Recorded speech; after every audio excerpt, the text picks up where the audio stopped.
Magandang araw mga ka-anxiety. Bago tayo magsimula sa video na to, bago ko makalimutan, sana like and share and subscribe na rin sa YouTube channel ko. Disclaimer lang guys, hindi po tayo doktor or psychiatrist. Ang lahat ng sasabihin ko dito sa inyo ay base lang po sa aking mga karanasan sa aking anxiety disorder. Kung paano ko nilabanan ang aking anxiety disorder, baka makatulong din to sa inyo. Kung paano ko siya nilabanan guys, nilabanan ko ang aking anxiety disorder guys sa pamamagitan ng pagharap sa takot. Ibig sabihin guys, pagharap sa takot, yung nagpa-practice po ako na dahan-dahan mawala yung takot ko sa mga sintomas ni anxiety disorder. Tulad ng pagkahilo, pananakit ng batok na akala mo ikaw ay may stroke. Paninikip ng dibdib, mahirap huminga, na parang tinusok-tusok, na akala mo rin ay meron tayong heart disease. Takot tayong mabaliw, takot tayong lumabas ng bahay mag-isa, takot tayong pumunta ng CR na mag-isa, takot tayong makihalubiro sa mga tao. Maraming bagay akong kinatatakutan noon guys. Kaya nilalabanan ko yung mga takot ko na yun guys sa pamamagitan ng pagharap ng isa-isa. Pagharap ng aking takot. Nagpa-practice po ako na pumunta sa CR na mag-isa dahil takot ako noon, at ngayon ay nalampasan ko na yan. Lumabas ng bahay na mag-isa ay nagawa ko na rin yan guys, nalampasan ko na rin yan dahil hinarap ko talaga siya. Ibig sabihin yun guys, lahat ng kinatatakutan mo guys, harapin mo dahil hindi naman yan totoo.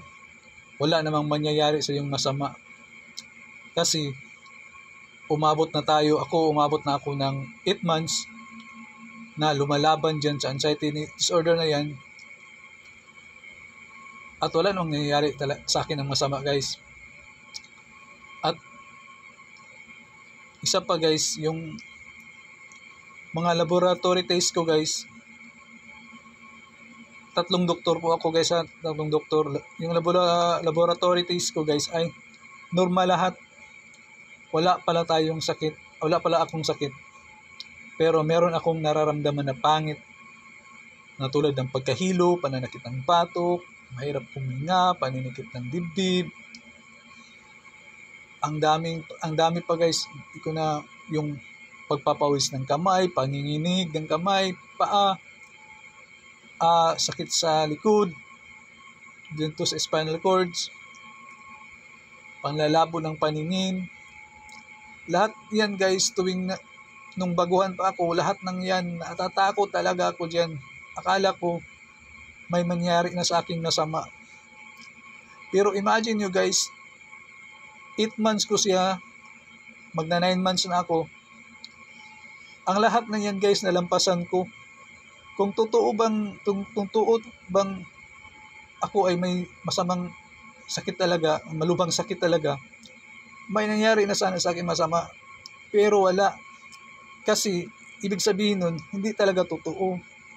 Hindi totoo na may sakit tayo. Lahat ng ating pangit na nararamdaman, dulot lang yan, anxiety disorder. Dulot lang yan, pinalabas yan ng stress hormones natin guys. Yan talaga ang totoo guys. Kaya kung ikaw ay umabot na ng 6 months to 8 months na nakakaramdam ng lahat ng mga sinasabi ko, nagpa-check up na sa maraming doktor, tapos sabi ng doktor sa iyo na ikaw ay normal at healthy, ibig sabihin yun guys, anxiety lang talaga yung nararamdaman mo.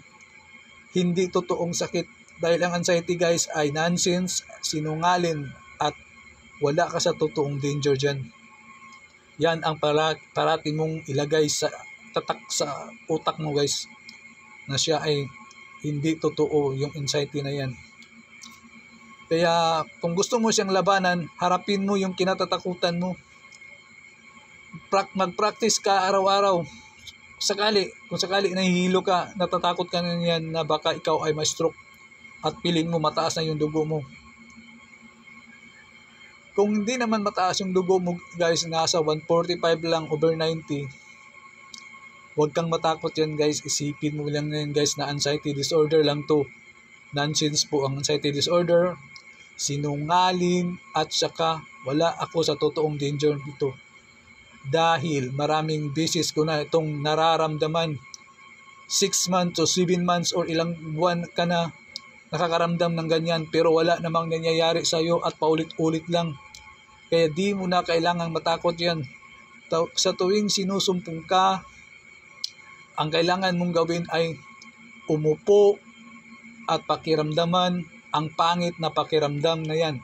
At ilagay mo parati sa iyong isip ang kasabihang ito na si anxiety ay nonsense, sinungaling, at wala ako sa totoong danger dito.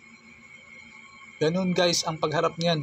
Huwag mong i-distract ang sarili mo sa tuwing sinusumpong ka, i-distract mo agad para mawala agad yung pangit na pakiramdam. Huwag. Hindi yan maganda guys, hindi yan tama na paggamot. Dahil paulit-ulit lang yan, babalik. Hindi mo yan maintindihan na ng utak mo na hindi ka na natatakot sa kanya. Ibig sabihin nun, natatakot ka sa kanya dahil dinidistract mo agad. Kaya kapag hindi mo siya dinidistract, umupo ka lang, harapin mo yung kinatatakutan mo, pakiramdaman mo lang yung sintomas niya, araw-araw mo yan gawin sa iyong anxiety guys, at kusa na siyang aalis sa iyo dahil maintindihan na at maramdaman na ng utak mo na hindi ka natakot sa kanya at hindi na niya kailangan magpalabas ng mga sintomas na dulot lang ng anxiety disorder. Yan ang pinakamagandang gawin mo, na di kailangan i-distract ang sarili para mawala agad ang anxiety. Kundi kailangan mo lang siyang harapin, umupo, mag-relax at huwag matakot at ilagay sa isip na anxiety disorder lang to, nonsense, sinungaling, at wala ako sa totoong danger dito dahil maraming beses ko na itong nararamdaman ang mga sintomas na ito. Wala namang nangyayari sa akin ng masama. Yan lang guys. Sana gawin mo yan sa iyong sarili kung gusto mo nang gumaling sa iyong anxiety. God bless po guys.